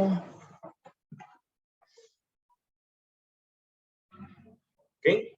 Nosotros tenemos un rango de inflamabilidad, ¿ok? Para que lo tengamos aquí claro. Esto es el límite inferior de inflamabilidad y tenemos el límite superior de inflamabilidad. Perdonen mis dibujos que a veces no se entienden un poco. El límite inferior de inflamabilidad y el límite superior de inflamabilidad es donde no es posible el fuego, ¿ok? ¿Por qué razón? Porque nosotros tenemos un balance entre oxígeno, ¿ok? Y el producto inflamable. Cuando hay mucho oxígeno, ¿ok? Y material inflamable, cuando hay mucho oxígeno y poco material inflamable, no es posible generar el incendio, ¿ok? A eso llamamos una mezcla pobre. Generalmente estamos en una condición de mezcla pobre, por eso es que en este momento, en nuestras casas, a nuestro alrededor, no ocurren incendios. ¿Por qué razón? Porque hay una gran cantidad de oxígeno y una poca concentración de un material combustible, que junto con el punto caliente no son capaces de poder arder. A eso le llamamos una mezcla pobre. Una mezcla rica es aquella donde hay demasiado material combustible y muy poquito oxígeno, y por tanto la mezcla tampoco puede arder. De hecho, para que ocurra un incendio, al menos debería haber una concentración del 16% de oxígeno. Una concentración menor a esa, no es posible generar una explosión, ¿de acuerdo? Pero ¿qué pasa cuando se encuentran en el medio el oxígeno y el material inflamable? Ocurre el rango de inflamabilidad y es donde puede ocurrir una explosión, ¿ok? Mejor ejemplo de esto es un sistema de oxicorte, no sé si lo han visto, normalmente tiene dos botellas, una botella verde y otra botella roja. La botella roja es acetileno y la botella verde es oxígeno, que por medio de mangueras se encuentran en un mezclador en el que combinan ambos elementos, ¿ok? Y que sometido a un chispero pueden producir una llama que puede alcanzar temperaturas superiores a los 600 grados, capaces de incluso fundir el metal, ¿ok? Entonces es muy importante que entendamos ese principio para entender cómo funciona el trabajo en caliente, ¿ok? Denme un segundito aquí para borrar. ¿A qué denominamos trabajo en caliente? Se denomina trabajo en caliente aquellas operaciones de soldadura, corte, colado, que generan fuentes de calor, chispas o llamas abiertas, ¿ok? Bien sea porque son parte del proceso o se generan de manera indirecta, ¿ok? Dentro de los equipos relacionados con el trabajo en caliente, los más comunes que nosotros vamos a encontrar son equipos como por ejemplo la suelda exotérmica, ¿ok? Se utiliza a través de una pequeña cápsula que genera una explosión controlada, por así decirlo, que es capaz de unir o fundir el metal.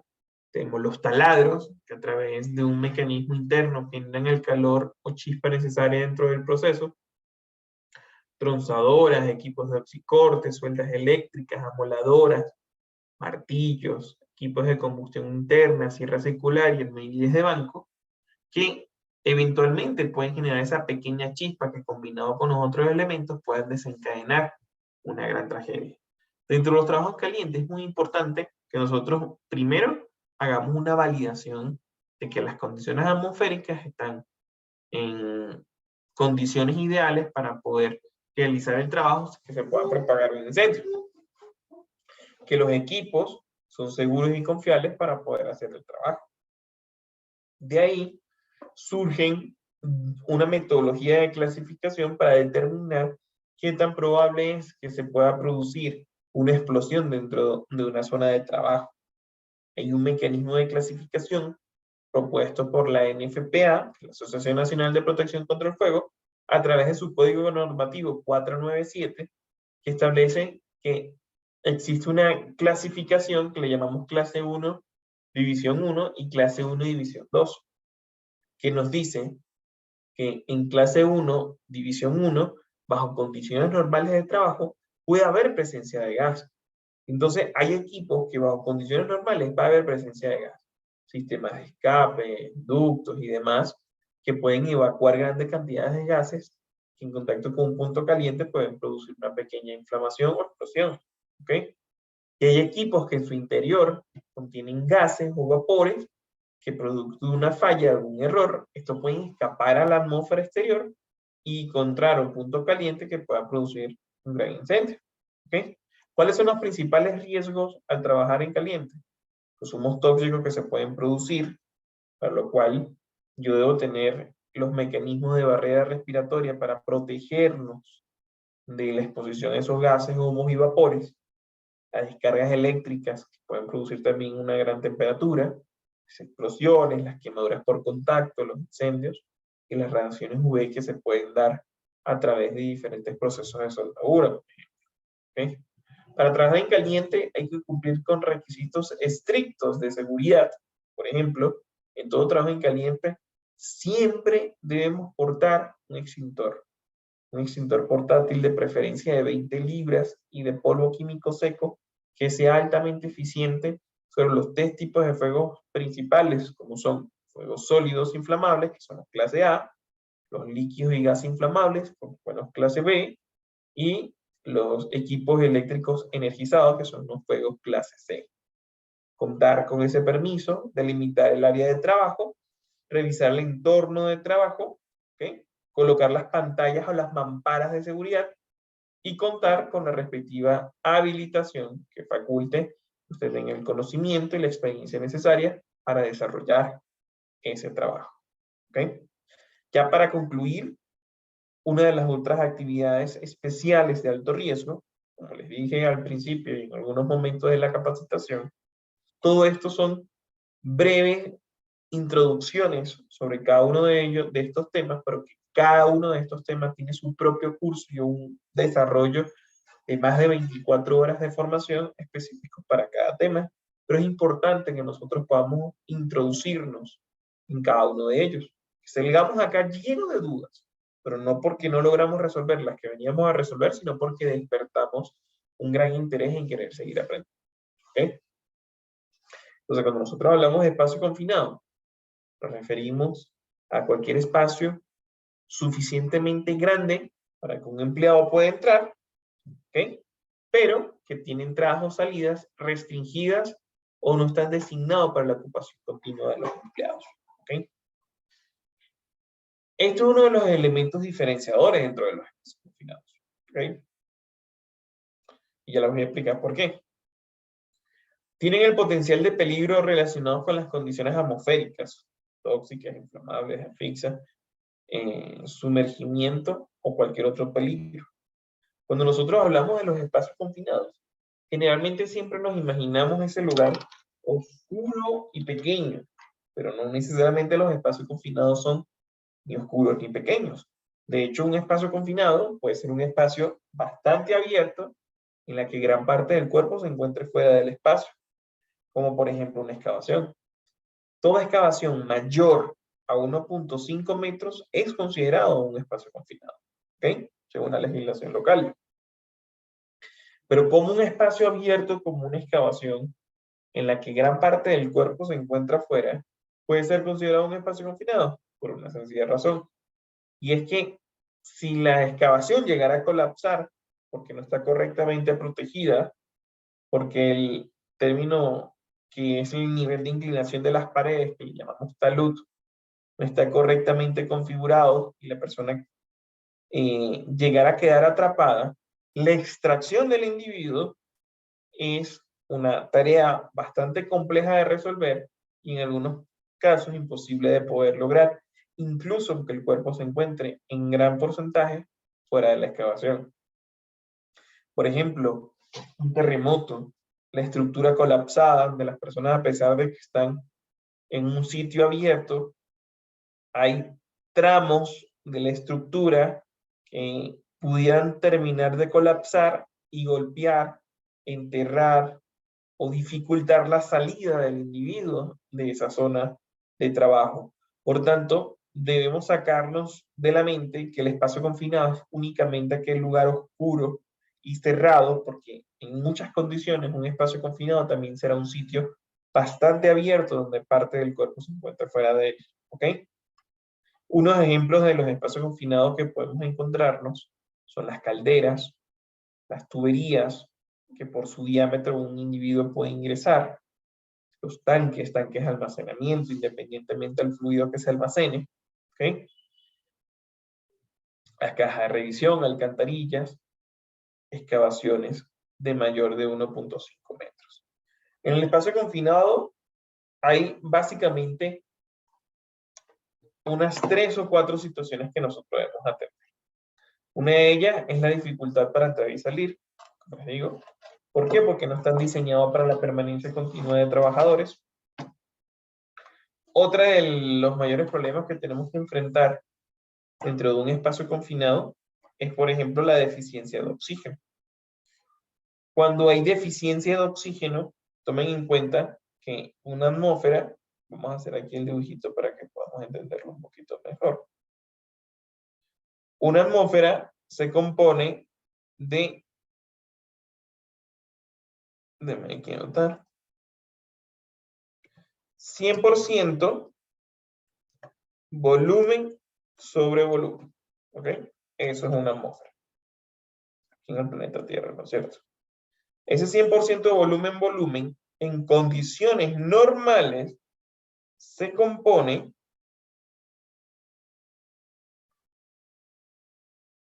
de la siguiente manera.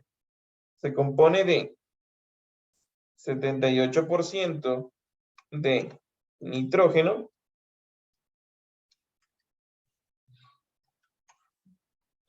se compone de 21% de oxígeno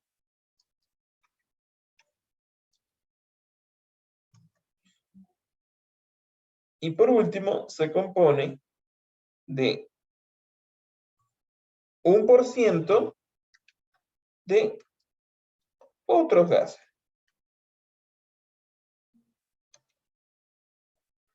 Que esos otros gases pueden ser helio, argón, bueno, monóxido de carbono, entre otros, ¿no es cierto? Que generalmente son los gases contaminantes. Ese 21% de oxígeno, el ser humano necesita como mínimo 19.5% de oxígeno para trabajar en condiciones normales. ¿Podemos exponernos a menos concentración de oxígeno? Sí, de hecho, sí podemos. ¿Okay? En teoría, el ser humano no puede exponerse a menos de 16%. Pero lo saludable, lo ideal, es que un ser humano tenga una concentración superior al 19.5. ¿Ok? Cuando en la atmósfera hay menos del 21%, es porque esos otros gases están ocupando un mayor espacio.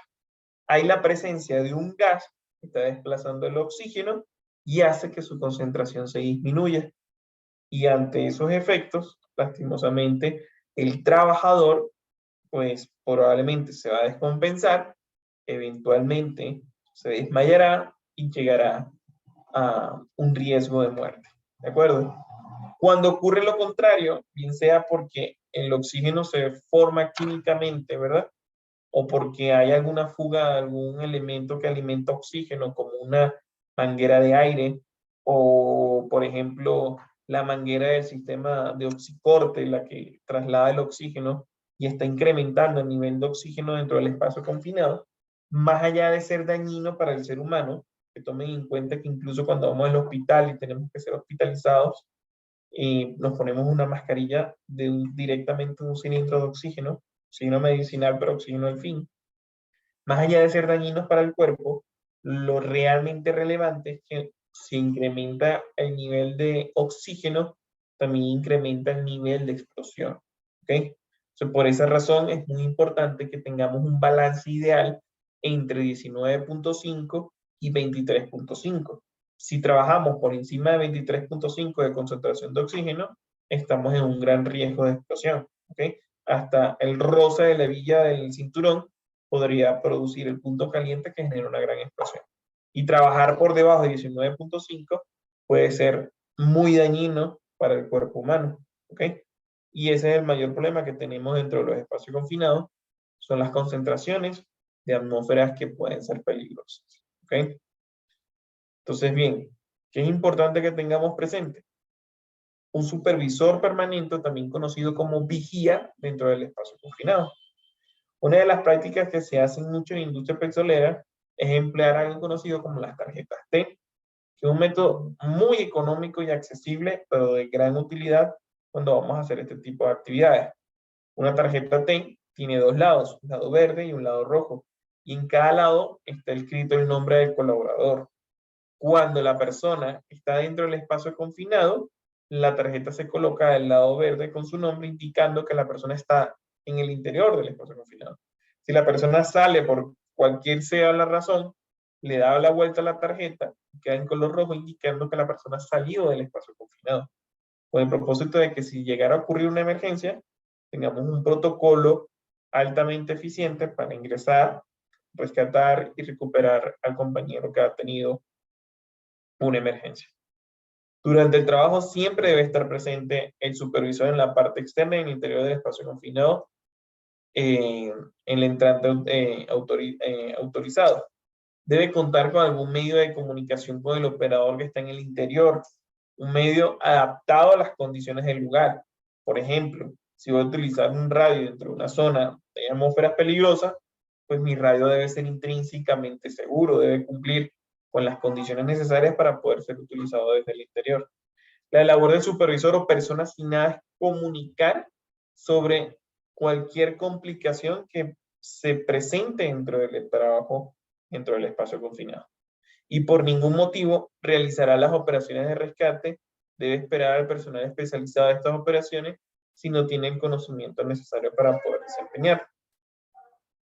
Para que tengamos claro un poco esa definición, recuerden que el espacio confinado es cualquier espacio total o parcialmente cerrado, con aperturas limitadas, entrada y salida de ventilación natural, desfavorable en la que pueden acumularse contaminantes tóxicos, inflamables, o tener una atmósfera deficiente de oxígeno y que no está concebido para la ocupación continua por parte del trabajador. En el Ecuador, al igual que el video que les mostré del accidente de trabajo en altura, también ha marcado un hito con accidentes dentro de los espacios confinados. Uno de los más escuchados, seguramente habrán visto la noticia, fue el accidente que ocurrió en Santo Domingo con una familia entera. Un padre y sus hijos tenían una pequeña empresa de limpieza de fosas sépticas y de tanques de cisternas. En uno de sus trabajos ingresa uno de sus hijos. Había bacterias en descomposición, incluso pueden estar presentes en el agua. Ojo, que debemos tener atención, obviamente, cuando vamos a una fosa séptica, pero incluso cuando vamos a un cisterna de agua, porque las mismas bacterias de agua al descomponerse producen ciertos gases que son tóxicos y nocivos para el ser humano, como por ejemplo el sulfuro de hidrógeno y el metano, que inhalado en altas concentraciones va a intoxicar el cuerpo de una manera súbita, produciendo la lipotimia, el desmayo, ¿okay? Y eventualmente la muerte. Entonces, dentro de una vivienda donde se estaba haciendo la limpieza de un tanque, ingresa uno de los hijos a hacer esta limpieza. Aparentemente había altas concentraciones de sulfuro de hidrógeno. El niño no responde. Ingresa el siguiente hermano a tratar de rescatarlo. No responde. Ingresa el tercero. No responde. Y luego ingresa el padre. Y lastimosamente también pierde la vida. Cuando llaman a los bomberos para poder hacer el rescate, el resultado fue que lastimosamente un hijo y sus 4 padres perdieron la vida haciendo la limpieza de un tanque de almacenamiento donde habían concentraciones de materia en descomposición. Entonces, cuando les quiero decir con esto, que trabajar en espacios confinados, trabajar en alturas, trabajar con materiales peligrosos, con electricidad, señores, es un tema realmente serio que puede en cuestión de segundos llevar nuestra vida a la muerte. Recuerden la estadística que les decía al principio. 2.5 millones de personas pierden la vida en un accidente de trabajo. Cerca de 400 millones de accidentes ocurren todos los años. Mientras nosotros estamos hablando en esta conversación de 2 horas, aproximadamente 93 personas perdieron la vida. Piensen en todo eso cuando decían ignorar las normas de seguridad y no seguir los procedimientos. Porque los procedimientos se escribieron con muchísima sangre. Sangre de personas que perdieron la vida para que entendiéramos que gestionar los riesgos de manera eficiente definitivamente salva vidas. No sé si tienen dudas o preguntas, compañeros.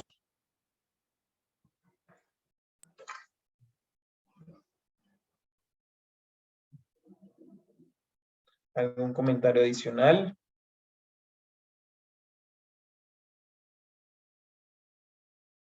Muy bien. De no haber comentarios ni dudas, bueno, espero que toda la información haya sido bastante clara, concisa, a pesar del breve tiempo. Como les dije al principio, espero haber despertado el interés de querer seguir aprendiendo. Y para eso están estos espacios, para eso estamos de este lado del monitor, queriendo generar esa necesidad de querer seguir aprendiendo para que podamos fortalecer el conocimiento, gestionar el riesgo y evitar los accidentes. Así que muchas gracias por su tiempo, muchas gracias por estar aquí y espero volver a vernos. Una excelente noche a todos y una feliz Navidad. Esto ha sido todo por hoy. Muchas gracias. Muchas gracias.